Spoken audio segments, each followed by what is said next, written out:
마태복음 11장 28절부터 30절까지를 읽겠습니다.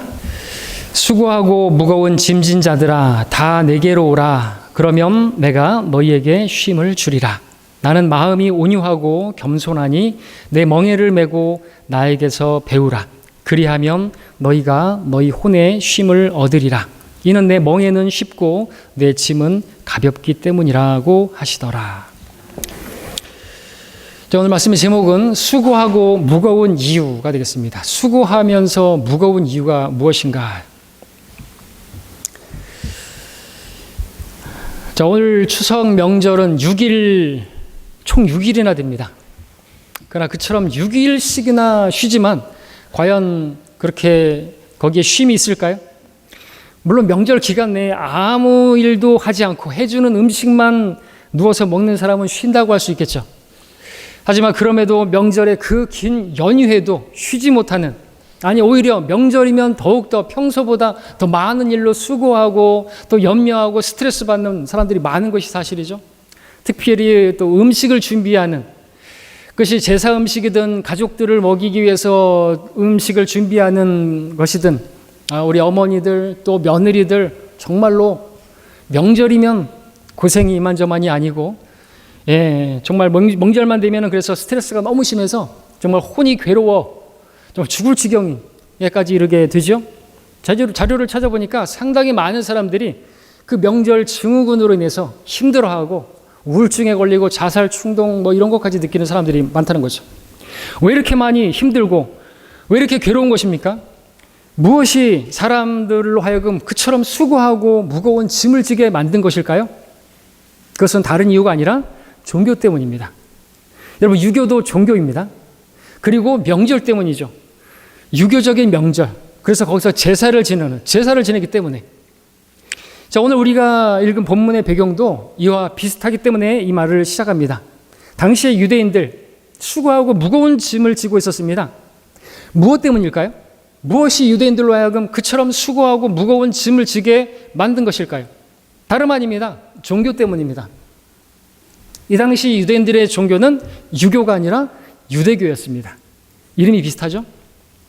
이 당시 유대인들은 하나님을 믿는 참된 신앙인이 아니라 유대교를 믿는 종교인들이었던 것이죠.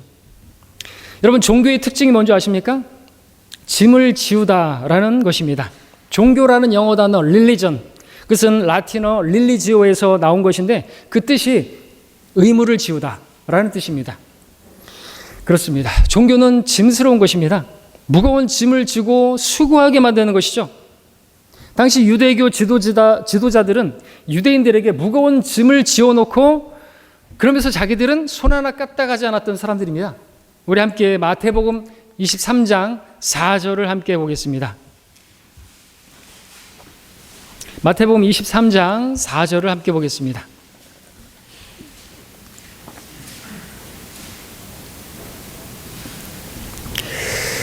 제가 읽습니다. 이는 그들이 지기 힘든 무거운 짐을 묶어서 사람들의 어깨에 지워놓고 자기들은 그것을 옮기는 데에 손가락 하나도 대려고 하지 아니하니라. 그들이 누구인가? 이 유대인들에게, 이 백성들에게 이렇게 짐을 지어놓고 자기들은 손가락 하나 까딱하지 않는 이들은 누구인가? 2절에 보니까 이들이 서기관들과 바리새인들인 것을 보게 되죠. 또 누가복음 11장 46절에서도 주님께서 이렇게 말씀하셨습니다. 제가 읽습니다. 찾지 않으셔도 됩니다. 말씀하시기를 율법사들아 너희에게도 화 있으리라. 이는 너희가 사람들에게 지기 힘든 짐을 지어놓고서는 너희 자신은 그 짐에 손가락 하나 대지 않기 때문이라. 바리새인, 서기관들, 율법사들 이러한 사람들이 백성들의 거기다가 하나님의 그 말씀에다가 사람들의 전통, 자기들이 만들어 놓은 계명들까지 추가해서 그렇게 지키라고 하니까 백성들은 죽어나는 것이죠. 그렇죠? 오늘 이 명절에도 사람들이 만든 거예요. 이 전통, 유교, 이거 제사 지내는데 뭐가 그렇게 복잡하고, 그죠? 얼마나 피곤합니까? 자, 이러한 종교 아래에 있다가 명절이 되면 유대인들은 더 수고스럽고 더 무거운 짐을 지고 있는 것이죠. 오늘 본문에서 주님께서 수고하고 무거운 짐진 자들아 다 내게로 오라. 그러면 내가 너에게 쉼을 주겠다 하셨습니다. 지금 이들을 초청하고 계시는 때도 유대인의 명절 기간이었을 것으로 우리가 충분히 예상할 수가 있습니다.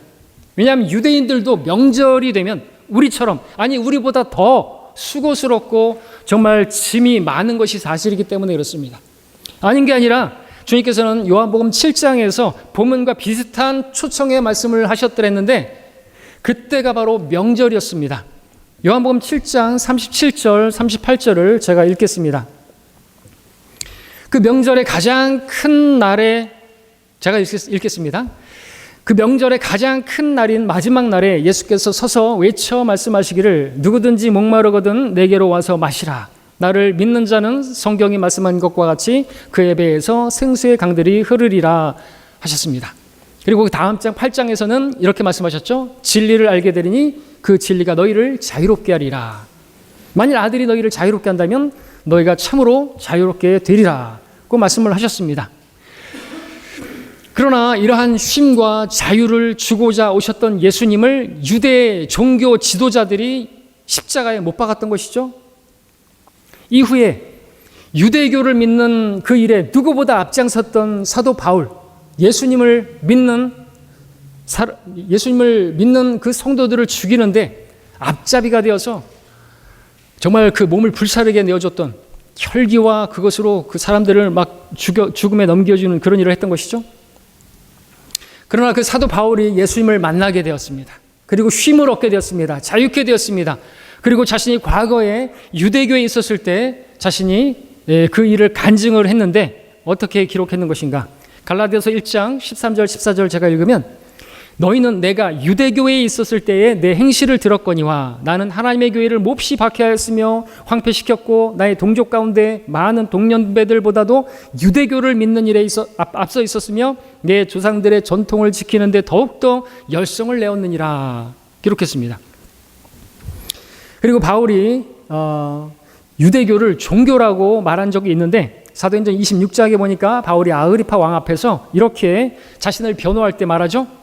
내 민족과 함께 살던 젊은 시절의 생활상은 모든 유대인들이 알고 있나이다. 그들이 처음부터 나를 안 이상 그들이 증거하고자 하면 내가 우리 종교의 가장 엄격한 파에 속하는 바리새인으로 살아왔다고 할 것이니이다 라고 말했던 것이죠. 이처럼 유대교는요 종교인 것입니다. 우리나라의 유교도 종교인 것입니다. 명절에 제사를 지내면서 조상신을 섬기는 종교인 것입니다.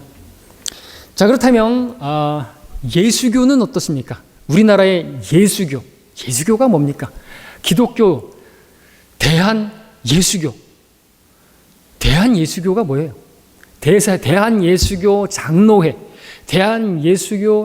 예수교 침례회, 이완교회죠. 또 재밌는 것은 불교에서는 대한불교 조계종, 대한불교 화엄종, 대한불교 천대종, 대한민국. 누가 따라한 것일까요? 대한민국. 대단하죠? 불교에서 따라한 것일까요? 그 이름을 이렇게 지은 것일까요? 기독교에서 따라서 불교처럼 한 것일까요? 여러분 주위에서 종교 생활하는 사람들을 보십시오. 여러분 자유로워 보이십니까? 다른 종교들은 놔두고서라도 교회에 다니는 교인들을 한번 보시기 바랍니다. 진리를 알게 되었다고 한다면, 주님을 만나게 되었다면 자유케 되어야 되잖아요. 만약 아들이 너희를 자유롭게 하면 너희가 자유케 된다고 했고, 주님께서는 내게 오라 내가 너희에게 쉼을 주리라 말씀하셨는데 쉼이 없어요. 자유롭지 못합니다. 교회 생활하는 데 있어서도 너무나 힘들게 생활하고 있습니다. 교회 목사들은 주일 성수를 강조하죠. 물론 주일을 지키는 일은 중요합니다. 그러나 주일을 마치 구약의 안식일을 지키듯이 강요한다고 한다면 무척 그것은 짐스러운 종교 생활을 하게 만드는 것이죠. 자원함으로 기쁨으로 예배하지 못한다고 한다면 종교가 된 것입니다. 그것이 자체가 짐이 된 것입니다. 다른 것도 마찬가지입니다. 무엇을 하라 그랬는데 그것을 안 하면은 막 혼낼 것 같고 다리 몽둥이 부러질 것 같고 그래서 마지못해 하고 교회도 나오고 뭣도 하고 그러는 것은 그건 이미 종교 생활하는 것이에요. 성경은 우리가 모든 걸 다 자원함으로 하라 그랬죠. 모든 걸 다 자원함으로 기쁨으로 하라고 말씀하고 있죠. 왜? 우리는 그렇게 자원함으로 기쁨으로 할 수가 있기 때문에 왜냐하면 주님께서 자원해서 우리를 위해서 대신해서 우리의 모든 죄값을 치르시고 우리가 받아야 할 형벌을 대신 받아주시고 자신을 기꺼이 그렇게 내어주신 분 아닙니까? 그래서 우리가 구원을 받았고 우리는 아무런 행한 것도 없이 하나님의 은혜로 구원을 받았기 때문에 그 은혜에 감사해서 나도 주님께서 자신을 내어주신 것처럼 나도 이제 주님을 위해서 무엇인가를 하고 싶은 마음이 생기고 그 은혜를 내가 깨달아서 내가 또 기쁨으로 그 일을 하면 또 주님께서 상도 주신다고 하니 구원에다가 상까지 주신다고 하니 그 기쁨으로 하는 것이죠. 하나님의 은혜 때문에. 우리는 종교인이 아닙니다. 우리는 신앙인이죠. 많은 근데 종교인들, 교회에 다니는 교인들을 보십시오. 무슨 또 절기가 많고 날이 많고 달이 많습니까? 무슨 새벽기도, 철야기도, 금야기도, 금요 철야기도, 무슨 절기들, 사순절, 부활절, 성탄절, 무슨 각종 모임들과 예배들, 그들을 보게 되면 당시에 예수님 당시에 유대인들처럼 사람들의 전통에다가 그 사람들의 어떤 계명들을 더 얹어서 수고하게 만들어 놓고 짐을 지고 있게 만드는 그런 모습을 보게 되는 것이죠.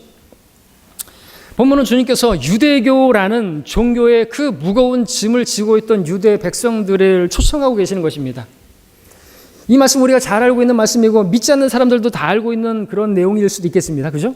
수고하고 무거운 짐진 자들아 다 내게로 오라. 교회 바깥에다가 이렇게 막 붙여놓기도 하고, 이거는 불신자를 초청하는 말씀이 아닌 거예요. 1차적으로는 하나님을 믿는다고 하는, 하나님의 그 율법을 지킨다고 하는 하나님의 백성 유대인들에게 하나님께서 초청하고 계시는 거라는 것이죠. 오늘 우리에게도 마찬가지입니다. 하나님을 믿노라 하지만, 하나님을 믿는다고 하지만 하나님을 섬기는 것이 너무나 무겁고 힘들고 막 버겁고 그런 분들이 계시다면 오늘 이 주님의 말씀을 잘 들어보시기를 바랍니다. 여러분들 잘못된 거예요. 여러분 종교 생활하고 있는 거라는 것이죠. 하나님께서 그런 종교로 여러분의 의무를 지우기 위해서 그렇게 여러분을 부르신 게 아닌 것입니다. 주님께서 말씀하시는 거예요. 자신 있게 말씀하시면 누가 이런 말 할 수 있을까요? 다 내게로 오라. 모든 사람 다 내게로 오라. 내가 너에게 쉼을 주겠다. 누가 이런 말 할 수 있습니까? 어떤 종교 지도자가 이런 말을 했습니까? 쉼을 주겠다. 안식을 주겠다. 근데 사실 이 쉼, 안식에 대해서라면 누구보다 잘 알고 있었던 사람들이 바로 유대인들이죠. 그들은 6일 동안 일하고 마지막 7째 날에는 안식하는 그 안식일, 그 하나님의 원칙을 알고 있었습니다. 그리고 그 쉼을 위한 안식일을 정말 목숨처럼 지키고 있던 사람들이었죠. 공교롭게도 예수님과 그 당시 종교 지도자들 사이에 그렇게 가장 크게 부딪혔던 문제도 이 안식일 문제였습니다. 예수님께서는 안식일에 많은 일을 행하셨죠. 병자를 고치시고 죽은 자도 살리시고, 제자들이 안식일에 곡식을 따먹는 일도 말리지 않으셨고, 바리새인들은 그러한 모습을 보고, 예수님의 모습을 보고 비난했던 것이죠. 그들이 볼 때는 안식일을 어기는 것처럼 보이는 이 예수님, 안식의 기본도 모르고 백성들을 좀 쉬게 해줘야 되는데 안식을 주지 않는 아주 그런 무자비한 그런 분으로 그렇게 생각했던 것이기도 하고요. 그런데 그런 예수님께서 쉼에 대해서, 안식에 대해서 말씀하고 계신다라는 것입니다. 참 안식이 무엇인? 안식에 대해서, 안식일을 철떡같이 붙들고 있는 그 사람들, 그러나 안식의 의미를 알지 못하고 진짜 쉼을 알지 못하는 그들과 또 그들의 백성들을 초청하고 계시는 것입니다. 그러므로 주님의 초청은 먼저 하나님을 안다고 하지만 참 안식을 모르는, 그 안식을 누리지 못하는 그러한 백성들을 향한 초청인 것입니다. 그리고 넓게는 물론 하나님을 모르는, 하나님 없이 사는 모든 사람들을 향한 초청이죠. 죄의 짐을 지고 있는, 그 죄 문제를 해결하지 못한 사람들을 향한 초청인 것이죠.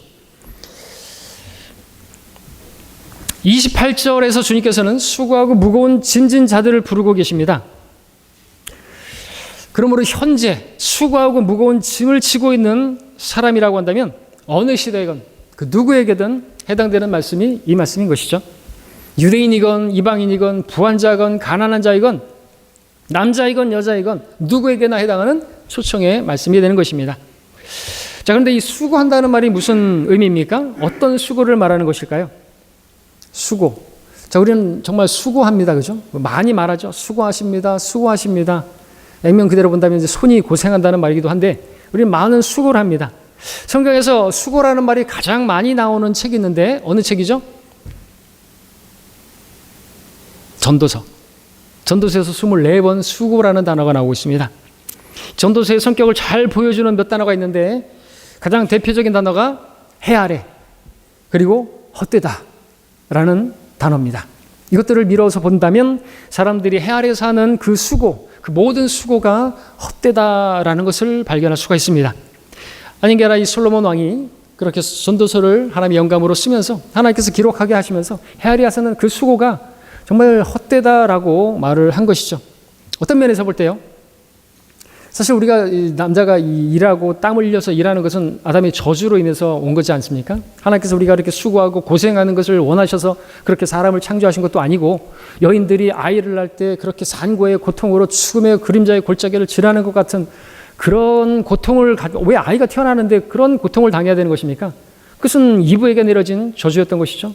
범죄로 말미암아 하나님의 불순종으로 말미암아 그리고 그런 아래에 살고 있는 것이죠. 땅은 저주를 받아서 엉겅퀴와 가시를 내고 있고 그런 세상에서 우리가 살고 있는 것입니다. 그 아래에서 수고하고 있는 것이죠. 해 아래에서 수고하고 있는 것입니다. 전도서의 몇 말씀을 읽어드리면 솔로몬의 기록이죠. 사람이 해 아래에 사는 모든 수고에서 무슨 유익을 갖겠느냐. 사람의 모든 수고는 자기 입을 위한 것이지만 식욕은 채워지지 않는도다. 여러분들 사람이 하는 수고들을 보십시오. 다 입을 위해서라고 말하고 있는 것처럼 제가 전에 마트에서 제 앞에서 계산하는 아주머니 하시는 말씀이 다 먹을 거네. 온통 먹을 것을 위해서 사신 거예요. 근데 왜 우리는 먹어야 되죠? 먹어서는 안 될 걸 먹었기 때문에 그렇죠. 아담이. 먹지 말라고 하는 걸 먹었기 때문에 이제는 먹지 않으면 죽게 됐어요. 아무리 대단한 대통령이고 뭐 어떤 사람이라 할지라도 부자라도 3일 안 굶고 도둑질을 안 한 사람 없고 먹지 않으면 죽는 게 인간입니다. 하나님께서 비를 조금만 안 내려주시면요. 작물이 자라나지 않아요. 먹을 수가 없어요. 추석이 되면은 사람들이 그 조상에다 유교에 따라서 조상에게 감사를 하고 조상이 돌봐가지고 이 배가 이렇게 자라고 사과가 자란 것입니까? 하나님께 영광 돌리지 않고 그게 죄잖아요. 하나님께서 비를 안 내려주고 햇볕을 내려주지 않으시면은 아무것도 먹을 수 있는 게 없는, 거둘 수 있는 게 없어요. 풍성한 한가위를 맞을 수가 없단 말이죠. 근데 그거를 하나님께 영광 돌리지 않고 그 조상에게 살아 계실 때는 그렇게 부려하면서 돌아가시니까 신이 돼갖고 자기를 돌봐줄 줄 알고 이거 어디서 난 것이 조선시대에 없었어요. 그렇게 조상에게 제사 지내는 게 없었단 말이죠. 전 세계를 통틀어 본다면 그 우리나라에서 제사 안 지내는 사람들은 호로자식이라 그러는데 그럼 전 세계 몇십억의 사람들은 다 호로자식인 거예요?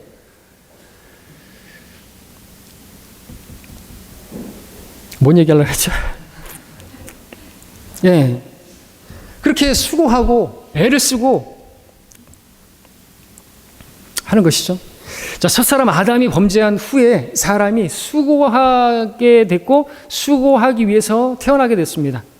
욥기 5장 7절에 보니까 불티가 위로 날아가는 것 같이 사람은 고생하려고 태어나느니라. 바로 사람들은 생계를 위해서 수고할 뿐만 아니라 여러 가지 이유로 수고합니다. 근데 정작 사람들이 수고해서 자유롭게 되고자 쉼을 얻고자 수고하지만 시간과 물질로부터 자유롭게 되고자 애써 수고하지만 참된 쉼은 없습니다. 계속해서 수고하는데 안식이 없어요. 이 땅에서 한 그 수고에 대한 보상이라는 것이 참으로 아이러니하게도 다음 수고입니다.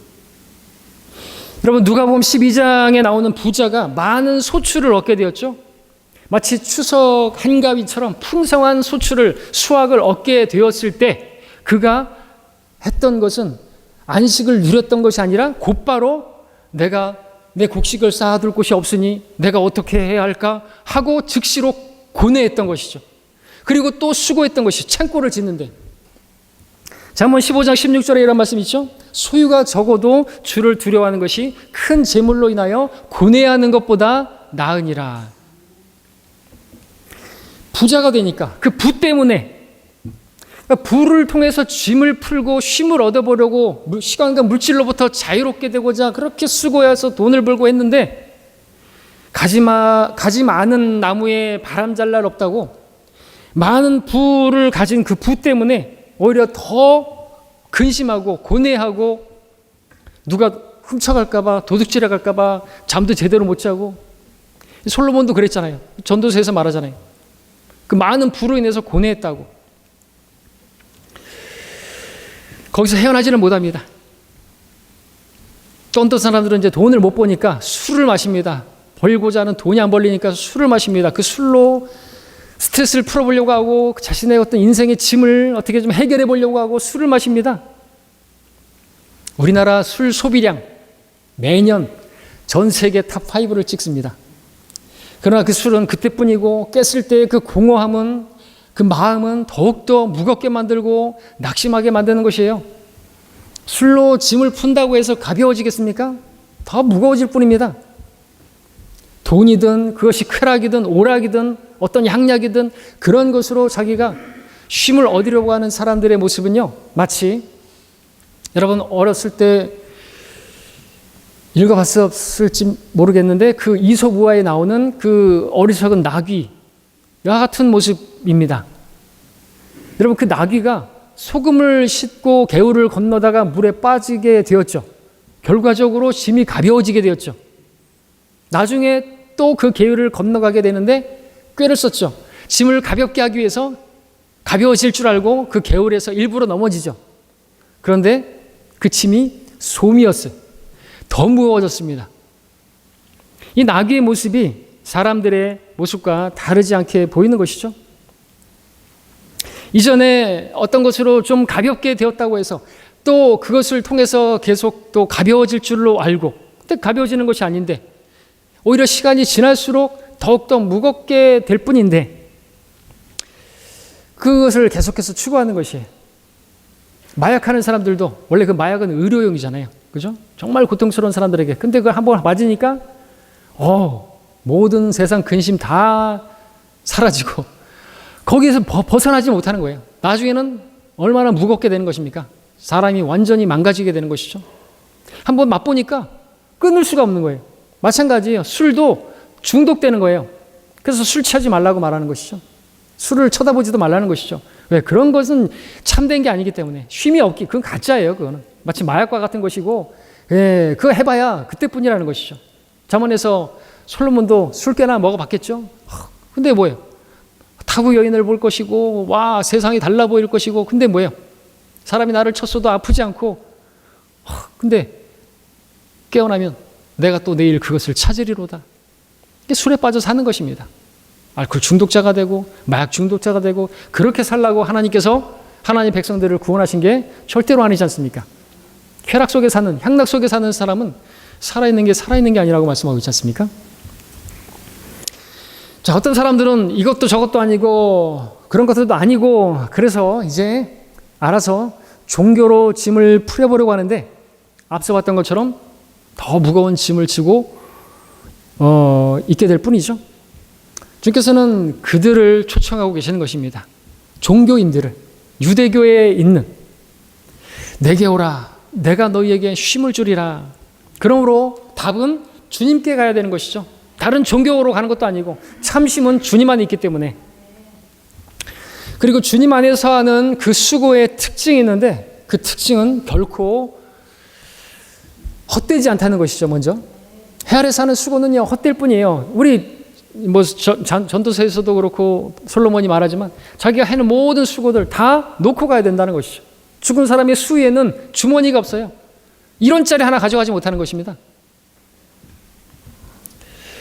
근데 주님 안에서 우리가 하는 수고들은요, 수고가 있지만 그것은 헛되지가 않아요. 일차적으로 고린도전서 15장 58절에서 그래서 자신 있게 사도 바울이 말하는 거죠. 주의 일을 넘치게 하라. 이는 너희의 수고가 주 안에서 헛되지 아니한 줄 너희가 알미니라.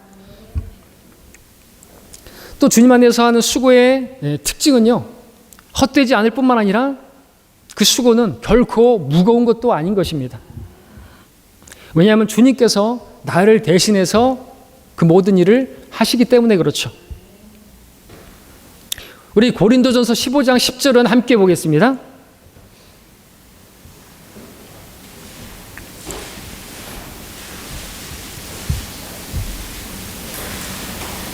고린도전서 15장 10절입니다. 오전 성경 공부 시간에도 우리 종교와 신앙에 대해서 공부했었는데, 자, 종교는 무겁게 만드는 거, 의무를 지우는 것입니다. 그러나 우리의 신앙은 너무나 가벼운 것이고 쉬운 것입니다. 왜? 주님께서 다 아시기 때문에 그렇습니다. 주님께서 내 안에 사시면, 주님께서 우리 안에 거하시기 위해서 임마누엘, 우리와 함께 하시는 하나님, 우리를 떠나지도 않고 버리지도 않으시는 그 하나님께서 내 안에 계시는 이유가 무엇인가? 내가 할 수 없는 이 모든 일들을 다 하시기 위해서 내 안에 계시는 것이죠. 우리는 불가능합니다. 우리가 하나님의 일들을 한다는 게 불가능합니다. 사람에게는 불가능합니다. 그러나 하나님께는 모든 것이 가능하고 내게 능력 주시는 그리스도를 통해서는 우리 모든 것을 할 수 있다 말하고 있죠. 자, 함께 읽겠습니다. 고린도전서 15장 10절 시작. 그러나 하나님의 은혜로 지금의 내가 되었고 또 내게 주신 그분의 은혜가 헛되지 아니하여 그들 모두보다 내가 더 많이 수고하였으나 그것은 내가 아니요 나와 함께 하신 하나님의 은혜로다. 다 내가 한 게 아니고 내가 많이 수고했는데 다른 사람들보다 더 많이 수고했는데 피곤해 죽겠다가 아니라 하나님의 은혜다 이거죠. 다시 말해서 그 은혜와 진리가 되시는 그 주님께서 다 하신 것이라고 고백하고 있는 것이죠. 갈라디아서 2장 20절에서 말하는 것처럼 내가 아니요 그리스도께서 내 안에 사신 것이라, 그분께서 다 하신 것이라. 우리 안에서 역사하시는 그분은 하나님이시니 그분께서 그 능력으로 모든 일을 다 이루신 분이고 또 이루시기 위해서 우리와 함께 하시는 분이신 것입니다. 주님이 주시는 능력이 없이 수고한다고 한다면 정말 우리는 무겁기만 할 것이고 정말 수고스러울 것입니다. 때문에 주님께서 수고하고 있고 무겁고 있고 주님을 섬기는 것이, 주님의 일을 하는 것이 너무나 버겁고 그러한 성도들에게 오늘 그러한 혹시 여러분들이 있다면 여러분에게 초청하고 계시는 거예요. 다시 이 초청의 말씀을 들어야 할 필요가 있는 것입니다. 내게로 오라. 내가 쉼을 주겠다. 너 혼자 하지 말라 하는 것이죠. 무거운 짐을 지고. 여러분들 그 재밌는 이야기 있잖아요. 시골에서 어떤 할머니가 머리에다가 짐을 지고 가는데 경운기가 지나갑니다. 아저씨가 너무나 안타까워서 할머니 여기 타세요. 그랬더니 고맙네 그러고 탔어요. 근데 돌아보니까 그 짐을 머리에 지고 계속 계시는 것이죠. 이게 우리 모습일 수 있습니다. 주님께서는 우리를 경운기에 태웠죠. 우리 힘드니까, 우리가 그 천성길을 가는데 우리 힘으로 안 되니까 우리를 태워주셨어요. 우리는 주님 안에 그리스도 안에 있으면 우리는 하나님의 자녀가 되었고 우리는 하늘나라에 들어가게 된 그 직행 그 기차를 탄 것이나 마찬가지지 않습니까? 근데 그뿐만 아니죠. 짐도 내려놔야 되잖아요. 너의 모든 짐을 나에게 맡기라. 너의 모든 일을, 너의 행사를 다 나에게 맡기라 말씀하고 계시지 않습니까? 근데 많은 그리스도인들이 그 할머니처럼 여전히 지고 있어요. 경운기 탄 건 나 경운기 태워준 것만도 감사한데 이 짐까지 어떻게 맡겨? 주님 나 구원해 주신 것만도 감사한데, 나 하늘나라 갈 수 있게 해주신 것만 감사한데 어떻게 내가 또 내 모든 필요를 아뢰고 내 모든 이것들을 다 하게 해달라고 미안해서 못해. 그건 하나님을 모르는 것이죠. 하나님께서 우리 그걸 다 해주시기 위해서 계시는 거예요.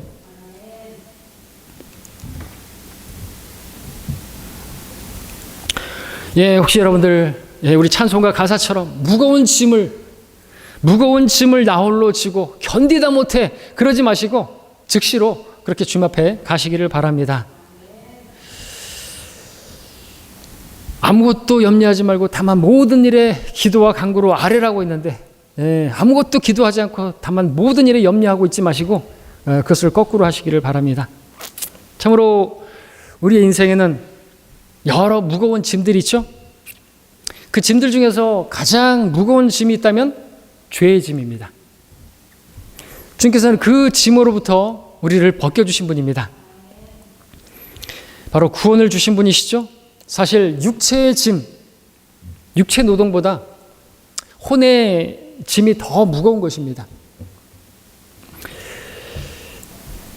혼의 짐, 그것은 죄의 짐인데 죄의 짐이 얼마나 무거우신 것인가, 얼마나 힘든 것인가 아시죠?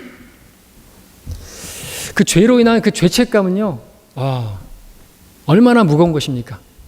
산소 앞에서, 무덤 앞에서 불효자가 웁니다. 가슴을 치면서. 왜? 죄가 얼마나 무겁게 하는 줄 아시죠? 그 죄책감이, 그 죄가 그렇게 무겁게 만드는 것이에요. 성경에 따르면 그 죄의 무게는 엄청나서 지옥에까지 끌어내리는 것이라고 말하고 있어요. 그 죄의 짐으로부터 우리가 풀어났기 때문에 우리는 지옥에 안 가는 것입니다. 죄가 없기 때문에 우리는 하늘나라에 가게 되는 것이죠. 그 죄 문제를 해결해 주신 분이 우리 주 예수 그리스도이신 것입니다. 우리는 그분께 감사를 드리는 것입니다.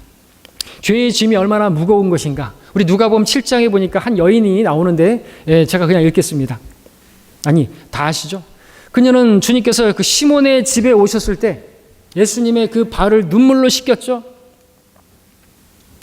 머리카락으로 닦아냈고 그 발에 입맞추기를 쉬지 않고 주님의 머리에 기름을 붓고 했던 그러한 모습, 그녀의 죄의 짐이 얼마나 무거웠던 것인가를 보여주는 그러한 모습입니다. 주님께서는 그녀에게 말씀하셨습니다. 가라, 내 죄들이 용서받았느니라. 내 믿음이 너를 구원하였으니 평안히 가라. 혼의 구원을, 그 혼의 쉼을 구원을 통해서 주신 것입니다. 이 쉼이 얼마나 귀한 것인가요? 이 쉼은요, 온 세상을 얻는 것보다 더 귀한 쉼인 것입니다. 사람이 온 세상을 얻는 것보다 자기 혼을 잃어버리면, 그 혼의 쉼을 얻지 못한다면, 그 죄의 짐으로부터 풀어나지 못한다면 그가 세상을 다 얻은들 무슨 유익이 있겠습니까? 솔로몬은 그야말로 온 세상을 다 얻은 자와 같은 그러한 사람이었는데 그가 말하지 않습니까? 내가 수고해서, 내가 내 손으로 한 수고해서 내가 얻을 유익이 무엇인가? 그렇게 실제로 자기가 고백하잖아요. 전도서에서 믿는 자들을 전도하고 있지 않습니까? 자기가 아무리 수고했고 내가 그렇게 의리의리하게 엄청 세상을 다 가진 것 같은 난데 가져보니까 헛되니 모든 것이 헛되다. 내가 헤아려서 수고가 헛되다라고 말을 하는 것입니다. 우리가 이것을 깨닫는 게 우리가 지혜에 이르는 것이죠. 예, 영원한 것이 아니면요, 그 순간적인 것들은요, 헛된 것뿐입니다. 그렇게 귀한 것이기 때문에 주님께서 십자가에서, 하나님이신 그분께서 그 십자가에서 그 피 흘리신 것이고 죽으셨던 것이죠. 그 피로 우리의 혼에 그 쉼을 주시기 위해서 우리의 죄 문제를 해결해 주셨던 것이죠. 사실 본문의 초청은 십자가에서 이루실 그 구속을 전제로 하시고 하신 말씀인 것입니다. 혼의 쉼. 자, 이제 죄의 짐을 풀기 원한다면 누구라도 나에게로 오라. 그러면 내가 너희에게 쉼을 주겠다. 혼의 쉼을 주겠다. 믿음의 결과 혼의 구원이 이루어지죠. 여러분, 구원받으셨습니까? 죄의 짐을 푸셨습니까? 그리고 삶의 짐도 주님께 맡김으로 쉼을 누리고 계시죠? 이제 그런 여러분을 향해서 주님께서는 이제 또 초청을 하십니다. 제자로서의 초청입니다. 주님께서는 제자가 되기 위해서 알아야 할 말씀을 오늘 본문 29절과 30절에서 하고 계시는 것입니다. 이 말씀도 분명 초청인데 이 초청의 말씀은 내 멍에를 메고 나에게서 배우라는 내용입니다. 무슨 뜻이죠? 우선 멍에가 무엇입니까? 멍에가 의미하는 거 말고 멍에가 뭐예요? 멍에 자체가 뭐예요? 멍에는 소의 목에 거는 쟁기를 끄는 나무로 만들어진 도구입니다. 이스라엘 땅은 척박해서 두 마리의 소가 한 멍에를 메고 밭을 갈았습니다. 주님께서는 그 모습을 빗대어서 말씀하신 것이죠. 그러므로 여기서의 그 멍에는 무엇을 말합니까? 교제를 의미합니다.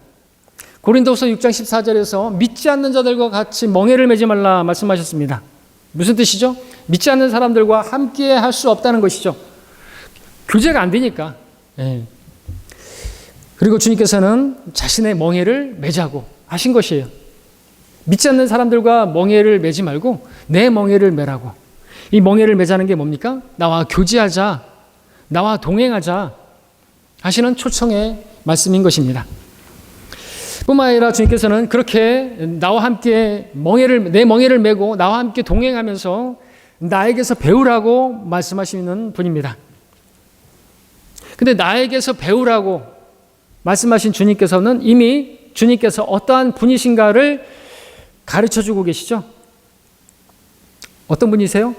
주님은 이미 알려주셨죠. 나는 마음이 온유하고 겸손하니라고 말씀을 당신 알려주셨습니다.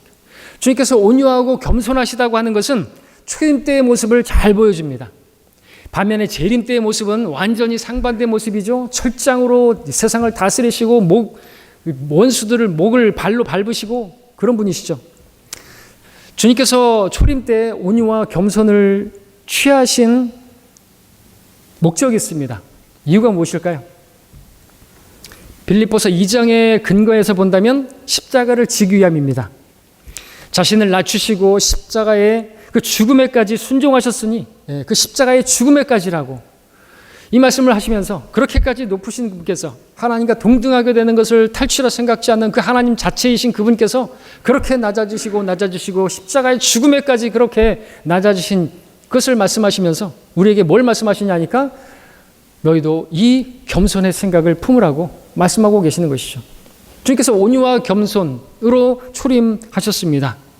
십자가를 지기 위해서 이 생각을 우리가 품으라고 주님께서는 말씀하고 계시는 것입니다. 오늘 본문에서도 보게 되면 제자들도 주님의 이 같은 겸손과 온유를 배워야 할 것을 말씀하셨습니다. 무슨 뜻입니까? 십자가를 져야 한다는 말입니다. 마태복음 우리 함께 보시면요. 10장 십자가를 지지 않으면요. 십자가를 지지 않고 따를 수 없기 때문에 그렇죠. 그렇게 따르면 합당치 않다고 미리 말씀을 하셨는데 마태복음 10장 38절을 제가 읽겠습니다. 또 자기 십자가를 지지 않고 나를 따르는 자도 나에게 합당치 아니하니라. 자, 오늘날 많은 그리스도인들이 십자가 지기를 꺼려합니다. 싫어합니다. 원인이 어디 있다고 생각하십니까? 주님의 멍에를 매지 않았기 때문에 그렇습니다.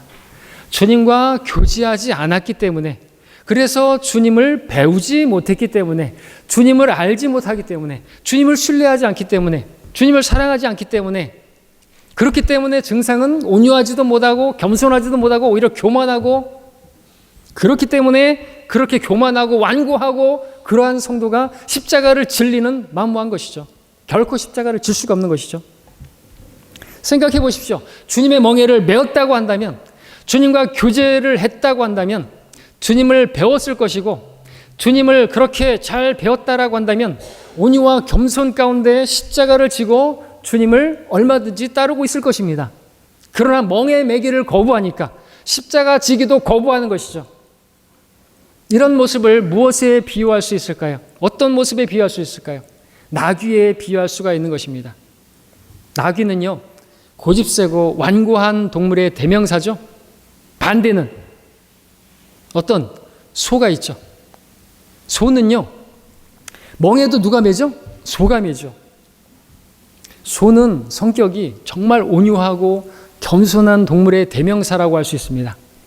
소는요, 범사에 복종합니다. 그래서 성경에서 하나님의 일꾼들을 소에 비유하고 있죠. 곡식을 밟아 떠는 소의 입에 망을 씌우지 말라. 그러므로 성도들은 소와 같은 사람이 되어야 되는 것입니다. 그래야 십자가를 질 수 있기 때문에 그렇죠. 그러나 나귀와 같은 성도는 십자가를 지지 않습니다. 적당히 쉽게 자기 꾀를 써가면서 그렇게 하나님을 따라가려고 하는 것이죠.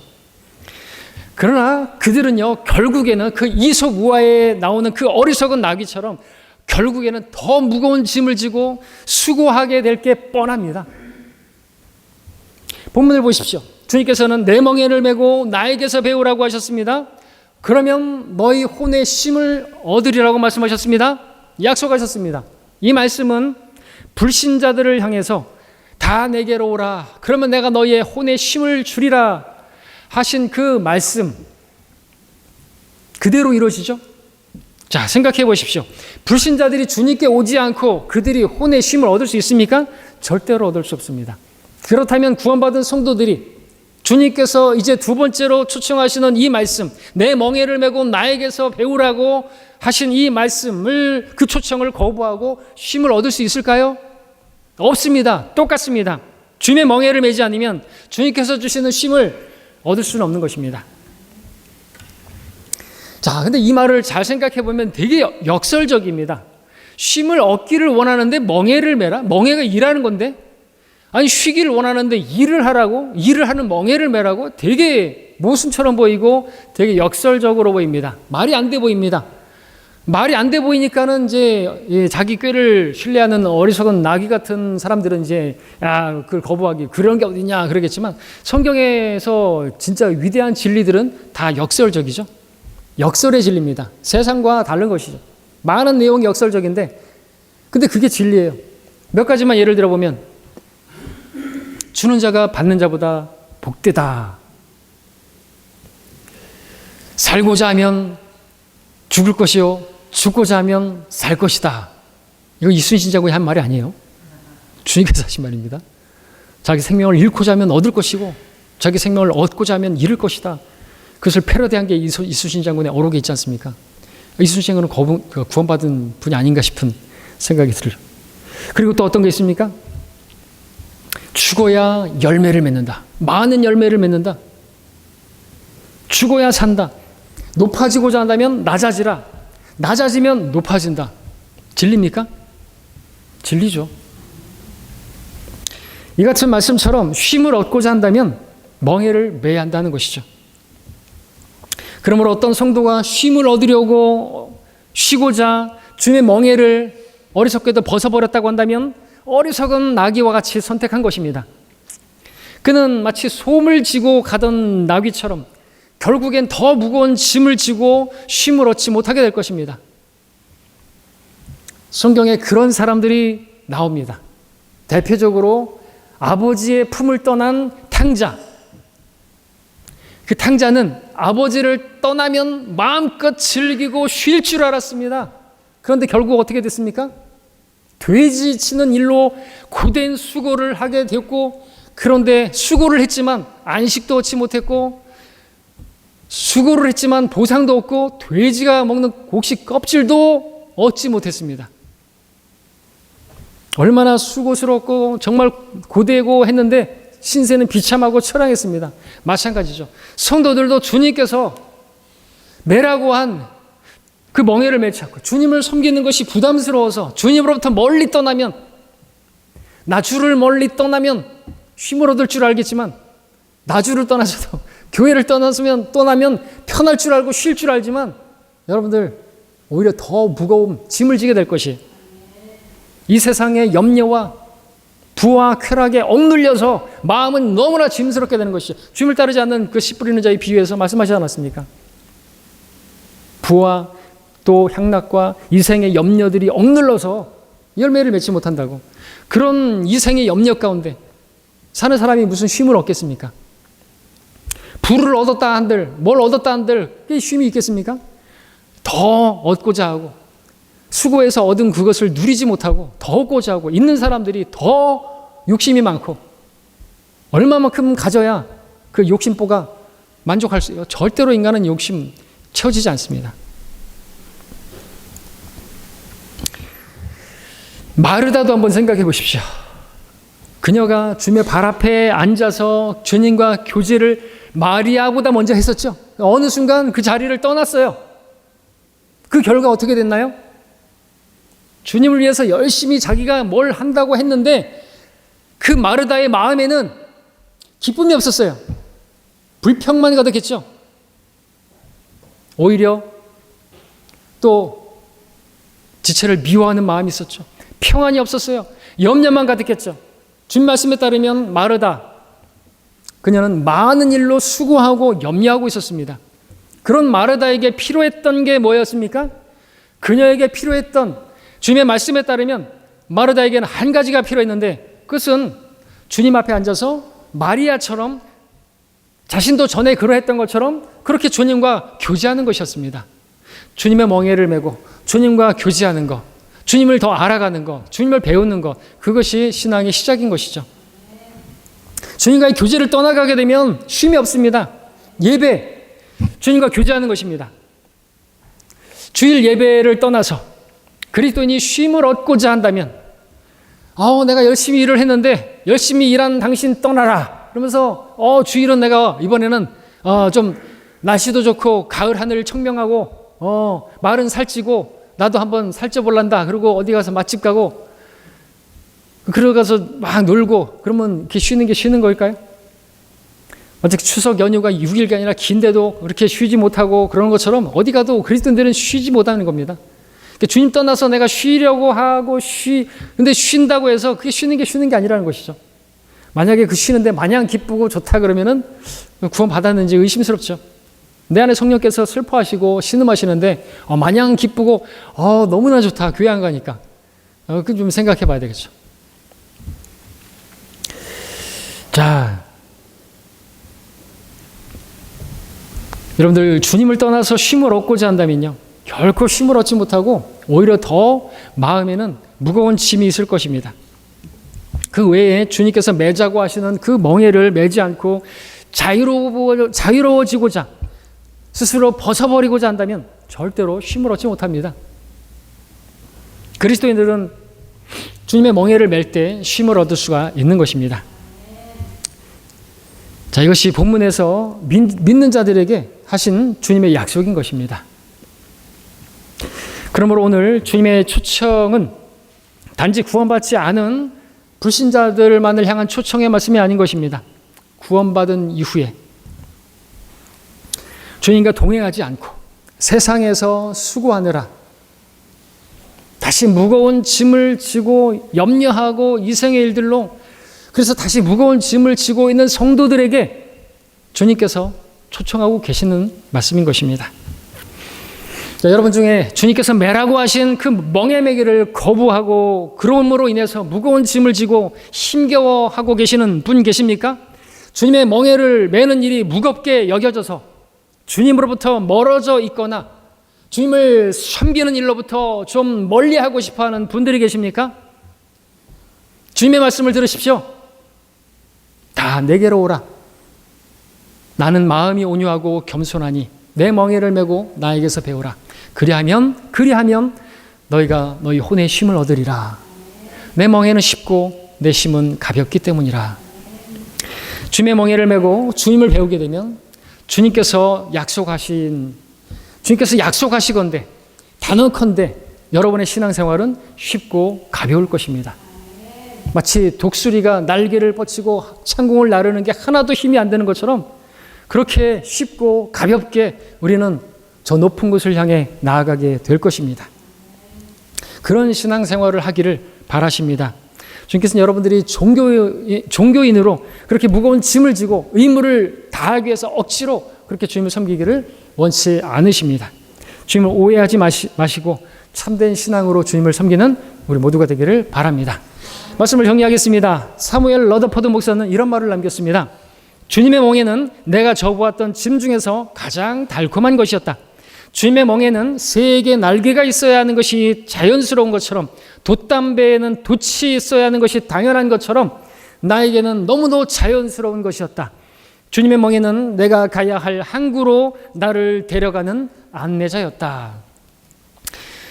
우리는 참 쉼, 참 안식으로 초청하시는 주님의 음성을 들었습니다. 이 세상에는 쉼이 없습니다. 해 아래서 안식하는 거 안식이 아닙니다. 참 쉼은 오직 주님 안에 있습니다. 세상에 구원받지 못한 죄인들은 쉼을 얻기 원한다면 그 유일한 방법은 주님의 초청에 응할 때입니다. 그와 마찬가지로 구원받은 성도들이, 저와 여러분이 쉼을 얻을 수 있는 유일한 방법도 주님의 초청에 응할 때입니다. 그래서 주님께서는 다 여러분들을 향해서 내게로 오라고 말씀하시는 것이죠. 믿는 자건 믿지 않는 자건 이 말씀은 현재 우리 모두가 들어야 할 초청의 말씀인 것입니다. 온유하고 겸손하신 주님께 나와서 주님께서 주시는 참 쉼을 얻으시고 가볍고 또 자유함 가운데, 기쁨 가운데 주님을 섬기시는 여러분 모두 되시기를 바랍니다. 기도하겠습니다.